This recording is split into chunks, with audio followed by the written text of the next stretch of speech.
مفتی صاحب آپ کی خدمت میں عرض ہے کہ آپ کو دیکھ کر لوگوں کو اپنے مسئلے یاد آتے ہوں گے، کبھی کسی نے رستے میں روک کر بھی مسئلہ پوچھا ہے آپ سے؟ اچھا اس کے ساتھ میں ایک سوال ایڈ بھی کر دیتا ہوں، پوچھنا چاہیے مفتی صاحب مل گئے تو پھر پوچھ ہی لو، یا پھر پتہ نہیں کب ملیں گے۔ دیکھیں جہاں تک تو یہ ہے نا کہ چلتے پھرتے لوگ سوال پوچھتے ہیں یا نہیں، تو اس میں تو یوں سمجھ لے کہ جیسے ان پہ بوچھاڑ ہو جاتی ہے سوالات کی، تو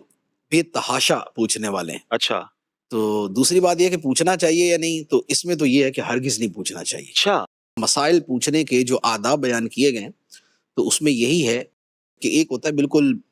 ایک مسئلے کی نوعیت ہی ایسی ہے نا کہ ہلکی سی نوعیت ہے تو پوچھ لیا، اور ایک یہ ہوتا ہے کہ بالکل ٹپیکل قسم کے کمپلیکیٹڈ مسائل یا درمیانے درجے کے بھی مسائل ہیں، تو وہ مسئلے کے ادب کے خلاف ہے کہ وہ یوں راہ چلتے پوچھے جائیں۔ راہ چلتے کا جواز تو لازمی بات ہے کہ ہے ہی، اور حدیث کے اندر بھی ہے، ایون کہ بخاری شریف کے اندر بھی روایات ہیں،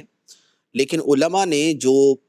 باب الافتاء والاستفتاء ہے اس میں یہ بیان کیا ہے کہ یوں راہ چلتے مسائل نہیں پوچھنے چاہیے۔ اس کی ایک وجہ تو یہ ہے کہ اس زمانے میں تو خیر گرمی کا فیکٹر بھی اس کے اندر موجود تھا، آج بھی ہوتا ہے، تو ایک تو یہ ہے کہ چلتے چلتے آدمی کو ویسے بھی جو ہے نا وہ گرمی پسینہ یہ ہوتا ہے، اور دوسرا یہ ہوتا ہے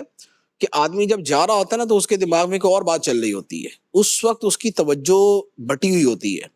اور مسئلہ اتنی اہم چیز ہے کہ اس میں نہ اور ہاں جو ہے وہ حلال اور حرام کا فرق ڈال دیتا وہ تو عمل شروع کر دے گا،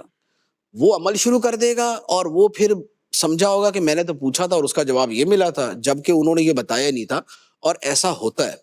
کہ یوں راہ چلتے مسئلہ بیان کیا اور بعد میں وہی بندہ کہہ رہا ہوتا ہے جو آپ نے بتایا تھا نا مجھے فلاں موقع پر، یہ تو نہیں بتایا تھا، ہم نے بتایا تھا، ہم نے تو حرام کہا تھا، استغفر یعنی کہ جائز نہیں۔ اس نے کہا اچھا نہیں والا نہیں سنا تھا، جائز ہی سنا تھا۔ استغفر اللہ۔ تو یہ مسائل راہ چلتے پوچھنے کے اندر یہ مسئلہ ہوتا ویسے ہے، تو اور آج کا زمانہ ویسے بھی جو ہے نا اتنا ایک روا روی کا اور بالکل وہ ہے نا حسل بسل کا کہ اس کے اندر تو راہ چلتے مسائل نہیں پوچھنے چاہیے۔